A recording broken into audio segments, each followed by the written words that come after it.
पोथी परमेश्वर का थान। ਉਹ ਸਤਿਕਾਰ, ਉਹ ਪਿਆਰ ਸਤਿਗੁਰੂ ਜੀ ਨੇ ਉਸ ਵੇਲੇ ਹੀ ਆਦਿ ਗ੍ਰੰਥ ਸਾਹਿਬ ਜੀ ਨੂੰ ਬਖਸ਼ਿਆ ਸੀ ਅਤੇ ਇਹ ਉਹੀ ਸਥਾਨ ਹੈ। ਆਪਾਂ ਜਦੋਂ ਹਰਿਮੰਦਰ ਸਾਹਿਬ ਜਾਂਦੇ ਹਾਂ ਅਤੇ ਪ੍ਰਕਾਸ਼ ਦੇ ਲਈ ਸ੍ਰੀ ਗੁਰੂ ਗ੍ਰੰਥ ਸਾਹਿਬ ਜੀ ਦਾ ਪਾਵਨ ਸਰੂਪ ਕੋਠਾ ਸਾਹਿਬ ਤੋਂ ਅੰਮ੍ਰਿਤ ਵੇਲੇ ਸੀਸ 'ਤੇ ਰੱਖ ਕੇ ਫਿਰ ਪਾਲਕੀ ਦੇ ਵਿੱਚ ਸਜਾ ਕੇ ਸ੍ਰੀ ਹਰਿਮੰਦਰ ਸਾਹਿਬ ਲੈ ਜਾਇਆ ਜਾਂਦਾ ਹੈ ਅਤੇ ਸ੍ਰੀ ਹਰਿਮੰਦਰ ਸਾਹਿਬ ਜੀ ਸਮਾਪਤੀ ਦੇ ਉਪਰੰਤ ਸਤਿਗੁਰੂ ਜੀ ਗੁਰੂ ਗ੍ਰੰਥ ਸਾਹਿਬ ਮਹਾਰਾਜ ਜੀ ਦਾ ਪਾਵਨ ਸਰੂਪ ਪਾਲਕੀ ਦੇ ਵਿੱਚ ਸਜਾ ਕੇ ਫਿਰ ਸੀਸ 'ਤੇ ਰੱਖ ਕੇ ਇਸੇ ਸਥਾਨ 'ਤੇ ਲਾ ਕੇ ਪਲੰਗ ਦੇ ਉੱਤੇ ਵਿਰਾਜਮਾਨ ਕੀਤਾ ਜਾਂਦਾ ਹੈ। ਆਪ ਜੀ ਜਦੋਂ ਇਸ ਸਥਾਨ ਦੇ ਦਰਸ਼ਨ ਕਰੋਗੇ ਅਤੇ ਆਪ ਜੀ ਦੇਖੋਗੇ ਥੱਲੇ ਇੱਕ ਚਾਦਰ ਵਿਛਾਈ ਜਾਂਦੀ ਹੈ, ਜਿਹੜੇ ਕਿ ਗੁਰੂ ਅਰਜਨ ਦੇਵ ਜੀ ਮਹਾਰਾਜ ਦੇ ਉਸ ਸਮਾਂ ਦਾ ਪ੍ਰਤੀਕ ਹੈ ਕਿ ਸਤਿਗੁਰੂ ਜੀ ਨੇ ਗੁਰੂ ਗ੍ਰੰਥ ਸਾਹਿਬ ਮਹਾਰਾਜ ਜੀ ਨੂੰ ਪਲੰਗ ਦੇ ਉੱਤੇ ਵਿਰਾਜਮਾਨ ਕਰਕੇ ਖੁਦ ਥੱਲੇ ਵਿਰਾਜਮਾਨ ਹੋਏ ਸਨ। ਸ੍ਰੀ ਅਕਾਲ ਤਖਤ ਸਾਹਿਬ ਜੀ ਦੇ ਇਤਿਹਾਸ ਬਾਰੇ ਆਪਾਂ ਅੱਜ ਗੱਲ ਕਰਾਂਗੇ ਕਿ ਉਸ ਸਮਾਂ ਜਦੋਂ ਹਰਗੋਬਿੰਦ ਸਾਹਿਬ ਜੀ ਮਹਾਰਾਜ ਜੀ ਨੇ ਅਕਾਲ ਤਖਤ ਦੇ ਨਿਰਮਾਣ ਕਰਾਇਆ ਅਤੇ ਕੀ ਮਾਹੌਲ ਸੀ, ਕਿਸ ਤਰ੍ਹਾਂ ਦੀ ਹਕੂਮਤ ਸੀ, ਕਿਹੜੇ ਕਾਰਨ ਸਨ ਅਤੇ ਸਤਿਗੁਰੂ ਜੀ ਨੇ ਸ੍ਰੀ ਦਰਬਾਰ ਸਾਹਿਬ ਦੇ ਸਾਹਮਣੇ ਸ੍ਰੀ ਅਕਾਲ ਤਖਤ ਸਾਹਿਬ ਦੀ ਨਿਰਮਾਣ ਕਰਵਾਇਆ ਅਤੇ ਇਹਦੀ ਲੋੜ ਕਿਉਂ ਪਈ। ਆਪਾਂ ਜਦੋਂ ਦੇਖੀਏ ਪਹਿਲੇ ਪਾਤਸ਼ਾਹ ਧੰਨ ਧੰਨ ਸਾਹਿਬ ਸ੍ਰੀ ਗੁਰੂ ਨਾਨਕ ਦੇਵ ਜੀ ਮਹਾਰਾਜ, ਜਿਨ੍ਹਾਂ ਨੇ ਸਾਰੀ ਮਾਨਵਤਾ ਨੂੰ ਸੱਚ ਦਾ ਰਾਹ ਦਿਖਾਇਆ ਅਤੇ ਕਈ ਯਾਤਰਾਵਾਂ ਕੀਤੀਆਂ, ਜਿਹਦੇ ਵਿੱਚ ਵੱਖ-ਵੱਖ ਸਥਾਨਾਂ 'ਤੇ ਜਾ ਕੇ ਉਸ ਸਮਾਂ ਦੇ ਵਿੱਚ ਜਿਹੜੇ ਅੰਧ ਵਿਸ਼ਵਾਸ ਦੇ ਵਿੱਚ, ਵਹਿਮਾਂ ਭਰਮਾਂ ਦੇ ਵਿੱਚ ਮਾਨਸਿਕ ਤੌਰ 'ਤੇ ਜਿਹੜੇ ਲੋਕ ਫਸੇ ਸਨ, ਉਹਨਾਂ ਨੂੰ ਸੱਚ ਦਾ ਰਾਹ ਦਿਖਾਇਆ ਅਤੇ ਮਾਨਸਿਕ ਤੌਰ 'ਤੇ ਆਜ਼ਾਦੀ ਪ੍ਰਦਾਨ ਕੀਤੀ। ਨਾਲ ਹੀ ਕਰਮ ਕਾਂਡਾਂ ਵਿੱਚ ਜਿਹੜੇ ਫਸੇ ਸਨ, ਉਹਨਾਂ ਨੂੰ ਸੱਚ ਦੇ ਨਾਲ ਜੋੜਿਆ। ਇਸੀ ਸਿੱਖਿਆ ਦੇ ਚਲਦੇ ਹੋਇਆਂ ਦੂਜੇ ਪਾਤਸ਼ਾਹ, ਫਿਰ ਤੀਜੇ ਪਾਤਸ਼ਾਹ, ਚੌਥੇ ਪਾਤਸ਼ਾਹ ਅਤੇ ਪੰਜਵੇਂ ਪਾਤਸ਼ਾਹ ਨੇ ਲੋਕਾਂ ਨੂੰ ਸੱਚ ਦਾ ਰਾਹ ਦਿਖਾਇਆ, ਜਿਨ੍ਹਾਂ ਕਰਕੇ ਦਿਨੋਂ ਦਿਨ ਵੱਧ ਤੋਂ ਵੱਧ ਸੰਗਤਾਂ ਸਤਿਗੁਰੂ ਜੀ ਦੇ ਪਿਆਰ ਦੇ ਨਾਲ ਜੁੜ ਰਹੀਆਂ ਸਨ ਅਤੇ ਸੰਗਤਾਂ ਦੀ ਗਿਣਤੀ ਦਿਨੋਂ ਦਿਨ ਵੱਧ ਰਹੀ ਸੀ। ਜਦੋਂ ਸਾਰੇ ਇਤਿਹਾਸ ਦੇ ਵਿੱਚ ਬੜੇ ਧਿਆਨਯੋਗ ਜਿਹੜੀ ਗੱਲ ਹੈ ਕਿ ਚੌਥੇ ਪਾਤਸ਼ਾਹ, ਜਿਨ੍ਹਾਂ ਦੇ 3 ਪੁੱਤਰ ਸਨ, ਪ੍ਰਿਥੀ ਚੰਦ ਮਹਾਦੇਵ ਜੀ ਅਤੇ ਗੁਰੂ ਅਰਜਨ ਦੇਵ ਜੀ, ਸਤਿਗੁਰੂ ਜੀ ਨੇ ਆਪਣੇ ਛੋਟੇ ਪੁੱਤਰ ਗੁਰੂ ਅਰਜਨ ਦੇਵ ਮਹਾਰਾਜ ਜੀ ਨੂੰ ਗੁਰਤਾ ਗੱਦੀ 'ਤੇ ਬਿਠਾਇਆ, ਜਿਸ ਦੇ ਨਾਲ ਵੱਡੇ ਪੁੱਤਰ ਪ੍ਰਿਥੀ ਚੰਦ ਅਤੇ ਮਹਾਦੇਵ ਜੀ ਸਤਿਗੁਰੂ ਜੀ ਗੁਰੂ ਰਾਮਦਾਸ ਮਹਾਰਾਜ ਜੀ ਤੋਂ ਨਾਰਾਜ਼ ਸਨ ਅਤੇ ਜਦੋਂ ਗੁਰੂ ਅਰਜਨ ਦੇਵ ਜੀ ਮਹਾਰਾਜ ਗੁਰਤਾ ਗੱਦੀ 'ਤੇ ਬੈਠੇ, ਸਤਿਗੁਰੂ ਜੀ ਨੇ ਦਰਬਾਰ ਸਾਹਿਬ ਦਾ ਨਿਰਮਾਣ ਕਰਾਇਆ ਅਤੇ ਸਤਿਗੁਰੂ ਜੀ ਦੀ ਪ੍ਰਸ਼ੰਸਾ ਹੋਰ ਵਧੀ, ਸ਼ੋਭਾ ਹੋਰ ਵੱਧ ਗਈ ਸੀ, ਜਿਨ੍ਹਾਂ ਦੇ ਨਾਲ ਪ੍ਰਿਥੀ ਚੰਦ ਬਹੁਤ ਹੀ ਨਾਰਾਜ਼ ਸੀ। ਪਰ ਉਸਨੂੰ ਇਸ ਗੱਲ ਦੀ ਬੜੀ ਆਸ ਸੀ, ਕਿਉਂਕਿ ਗੁਰੂ ਅਰਜਨ ਦੇਵ ਜੀ ਮਹਾਰਾਜ ਜੀ ਦੇ ਗ੍ਰਹਿ ਵਿਖੇ ਕੋਈ ਪੁੱਤਰ ਨਾ ਹੋਣ ਕਰਕੇ ਪ੍ਰਿਥੀ ਚੰਦ ਨੂੰ ਲੱਗਦਾ ਸੀ ਕਿ ਉਸਦਾ ਪੁੱਤਰ ਮਿਹਰਬਾਨ ਹੀ ਅੱਗੇ ਗੁਰਤਾ ਗੱਦੀ ਦਾ ਵਾਰਿਸ ਹੋਵੇਗਾ। ਆਪ ਜੀ ਨੂੰ ਪਤਾ ਹੋਵੇਗਾ ਬਾਬਾ ਬੁੱਢਾ ਜੀ ਦੇ ਆਸ਼ੀਰਵਾਦ ਨਾਲ 1595 ਦੇ ਵਿੱਚ ਗੁਰੂ ਅਰਜਨ ਦੇਵ ਮਹਾਰਾਜ ਜੀ ਦੇ ਗ੍ਰਹਿ ਵਿਖੇ ਸਾਹਿਬ ਸ੍ਰੀ ਗੁਰੂ ਹਰਗੋਬਿੰਦ ਸਾਹਿਬ ਦਾ ਜਨਮ ਹੋਇਆ।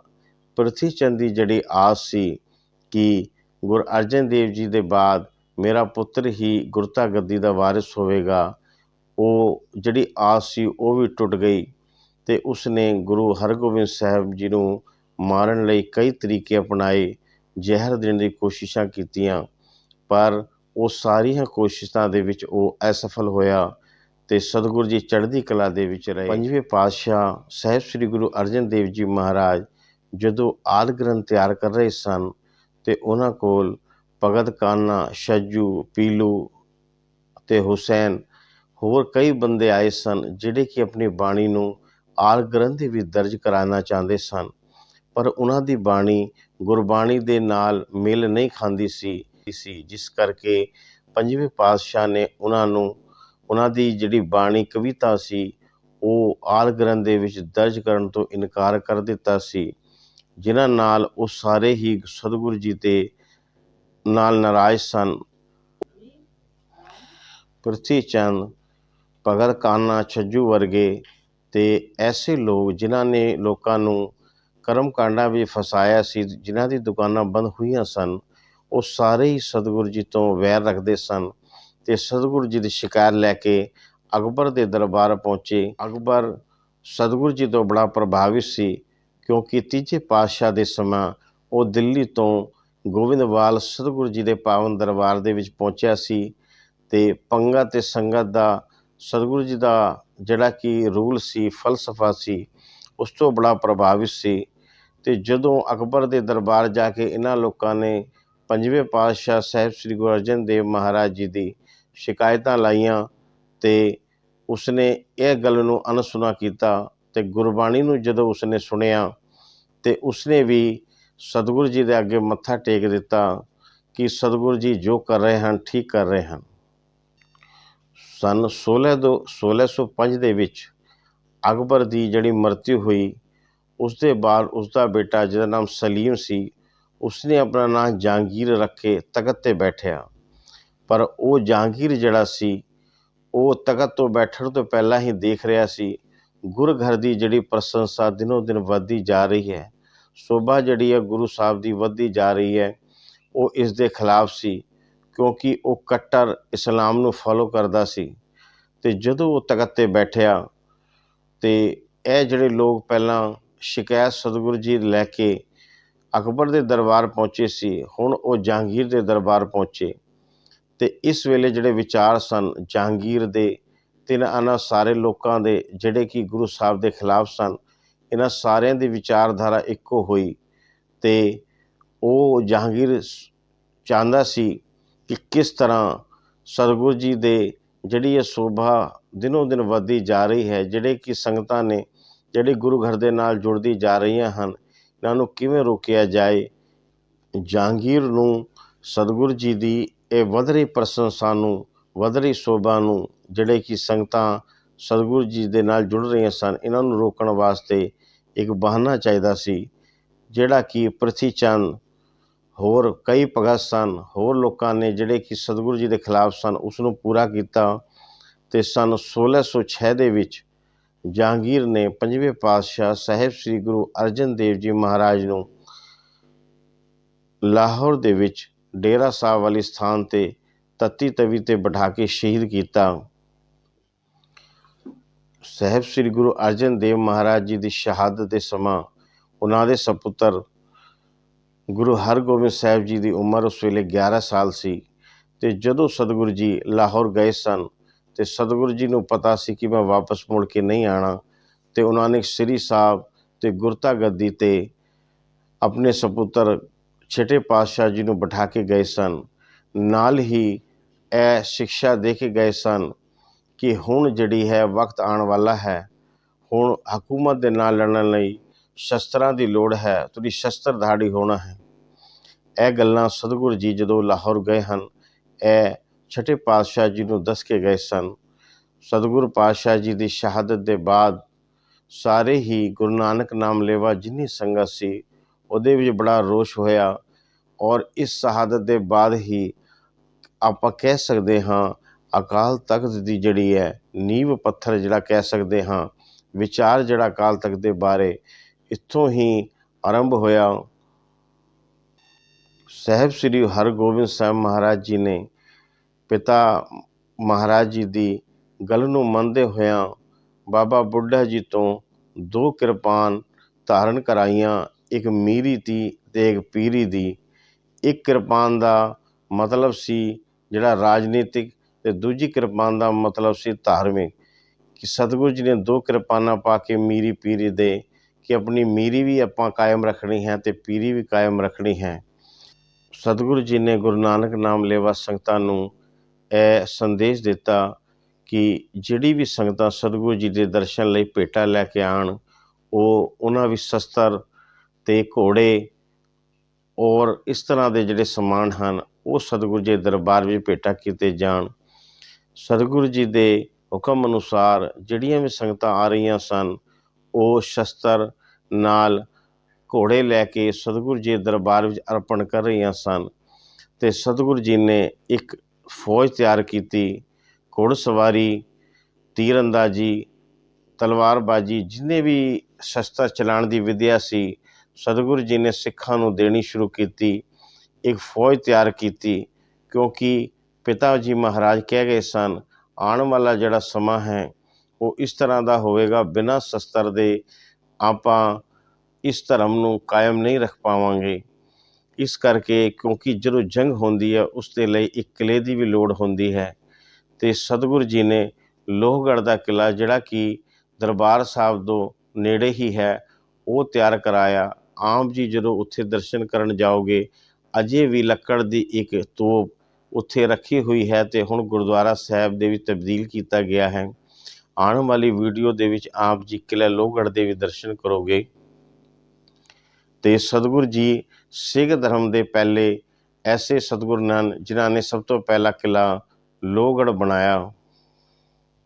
ਸੰਨ 1609 ਦੇ ਵਿੱਚ ਹੀ ਸਤਿਗੁਰੂ ਜੀ ਨੇ ਲੋਹਗੜ੍ਹ ਦਾ ਕਿਲ੍ਹਾ ਬਣਾਇਆ, ਅਤੇ ਸੰਨ 1609 ਦੇ ਵਿੱਚ ਹੀ ਸ੍ਰੀ ਅਕਾਲ ਤਖ਼ਤ ਸਾਹਿਬ ਦੀ ਸਥਾਪਨਾ ਕੀਤੀ। ਉਸ ਵੇਲੇ ਜਹਾਂਗੀਰ ਨੇ ਇਹ ਐਲਾਨ ਕੀਤਾ ਹੋਇਆ ਸੀ, ਕਿਸੇ ਨੇ ਵੀ ਆਪਣਾ ਥੜਾ ਬਣਾਉਣਾ ਹੋਵੇ, ਉਸ ਦੀ ਉਚਾਈ 2 ਫੁੱਟ ਤੋਂ ਉੱਤੇ ਨਹੀਂ ਹੋਣੀ ਚਾਹੀਦੀ।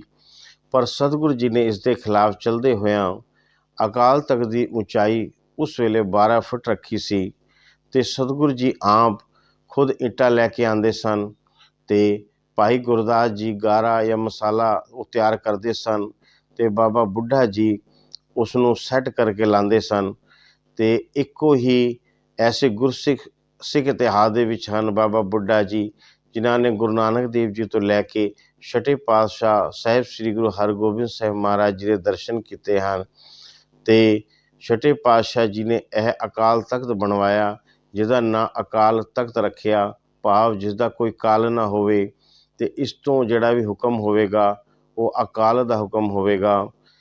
ਜਿਸ ਤਰ੍ਹਾਂ ਆਪ ਜੀ ਨੂੰ ਪਤਾ ਹੈ ਕਿ ਦਰਬਾਰ ਸਾਹਿਬ ਧਰਮ ਦਾ ਕੇਂਦਰ, ਅਧਿਆਤਮ ਦਾ ਕੇਂਦਰ, ਰੂਹਾਨੀਅਤ ਦਾ ਕੇਂਦਰ ਸੀ।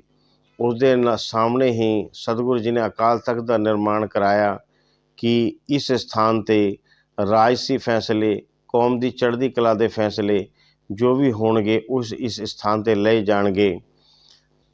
ਦਰਬਾਰ ਸਾਹਿਬ ਜਿਹੜੇ ਕਿ ਧਰਮ ਦਾ ਪ੍ਰਤੀਕ ਹੈ, ਰੂਹਾਨੀਅਤ ਦਾ ਪ੍ਰਤੀਕ ਹੈ, ਸਤਿਗੁਰੂ ਜੀ ਨੇ ਉਸ ਦੇ ਸਾਹਮਣੇ ਸ੍ਰੀ ਅਕਾਲ ਤਖ਼ਤ ਦੀ ਰਚਨਾ ਕੀਤੀ। ਨਾਲ ਹੀ ਇਹ ਸੰਦੇਸ਼ ਦਿੱਤਾ ਕਿ ਧਰਮ ਜਿਹੜਾ ਹੈ ਉਹ ਬਗੈਰ ਰਾਜਨੀਤੀ ਦੇ ਨਹੀਂ ਚੱਲ ਸਕਦਾ। ਆਪ ਜੀ ਨੇ ਦਰਸ਼ਨ ਕੀਤੇ ਹੋਣਗੇ, ਸ੍ਰੀ ਅਕਾਲ ਤਖ਼ਤ ਸਾਹਿਬ ਦੇ ਸਾਹਮਣੇ 2 ਨਿਸ਼ਾਨ ਸਾਹਿਬ ਲੱਗੇ ਹੋਏ ਹਨ, ਜਿਨ੍ਹਾਂ ਦੀ ਉਚਾਈ ਦੇ ਵਿੱਚ ਥੋੜ੍ਹਾ ਡਿਫਰੈਂਸ ਹੁੰਦਾ ਹੈ।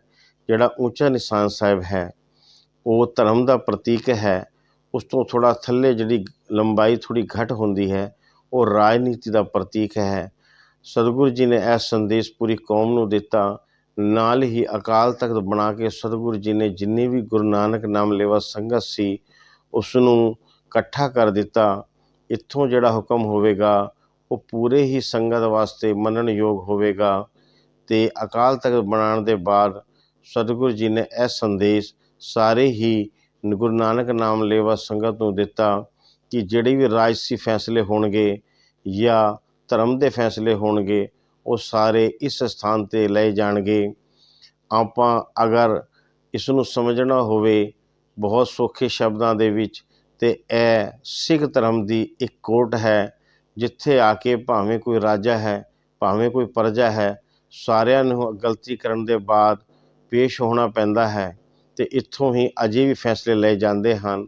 ਇਤਿਹਾਸ ਮਹਾਰਾਜਾ ਰਣਜੀਤ ਸਿੰਘ ਜੀ ਨੂੰ ਵੀ ਇੱਥੇ ਇਸ ਸਥਾਨ 'ਤੇ ਰਾਜਾ ਹੁੰਦੇ ਹੋਇਆਂ ਵੀ ਕੋੜੇ ਖਾਣ ਦੀ ਸਜ਼ਾ ਦਿੱਤੀ ਗਈ। ਗਿਆਨੀ ਜੈਲ ਸਿੰਘ ਜੀ ਨੂੰ ਇੱਥੇ ਸਜ਼ਾ ਦਿੱਤੀ ਗਈ। ਆਪ ਜੀ ਜਦੋਂ ਦਰਬਾਰ ਸਾਹਿਬ ਜਾਓ, ਆਪ ਧਿਆਨ ਨਾਲ ਦੇਖਣਾ, ਜਿਹੜਾ ਅਕਾਲ ਤਖ਼ਤ ਸਾਹਿਬ ਦਾ ਗੁੰਮਦ ਹੈ ਉਹ ਖੜਾ ਗੁੰਮਦ ਅਣਖ ਦਾ ਪ੍ਰਤੀਕ ਹੈ, ਅਤੇ ਦਰਬਾਰ ਸਾਹਿਬ ਦਾ ਜਿਹੜਾ ਗੁੰਮਦ ਉਹ ਬੈਠਵਾਂ ਗੁੰਮਦ ਉਹ ਨਿਮਰਤਾ ਦਾ ਪ੍ਰਤੀਕ ਹੈ। ਸਤਿਗੁਰੂ ਜੀ ਨੇ ਸ੍ਰੀ ਅਕਾਲ ਤਖ਼ਤ ਦੀ ਸੇਵਾ ਭਾਈ ਗੁਰਦਾਸ ਜੀ ਨੂੰ, ਉਹਨਾਂ ਦੇ ਭਾਈ ਮਨੀ ਸਿੰਘ ਜੀ, ਉਹਨਾਂ ਦੇ ਭਾਈ ਦਰਬਾਰਾ ਸਿੰਘ ਜੀ, ਫਿਰ ਨਵਾਬ ਕਪੂਰ ਸਿੰਘ ਜੀ ਵਿਰਕ ਅਤੇ ਜੱਸਾ ਸਿੰਘ ਆਹਲੂਵਾਲੀਆ, ਇਸ ਤਰ੍ਹਾਂ ਇੱਥੇ ਸੇਵਾ ਕਰਦੇ ਰਹੇ ਹਨ। ਸਤਿਗੁਰੂ ਜੀ ਦੇ ਸ੍ਰੀ ਅਕਾਲ ਤਖ਼ਤ ਦੇ ਨਿਰਮਾਣ ਦੇ ਬਾਅਦ ਪਹਿਲੀ ਜਿਹੜੀ ਮੰਜ਼ਿਲ ਦੀ ਸੇਵਾ ਹੈ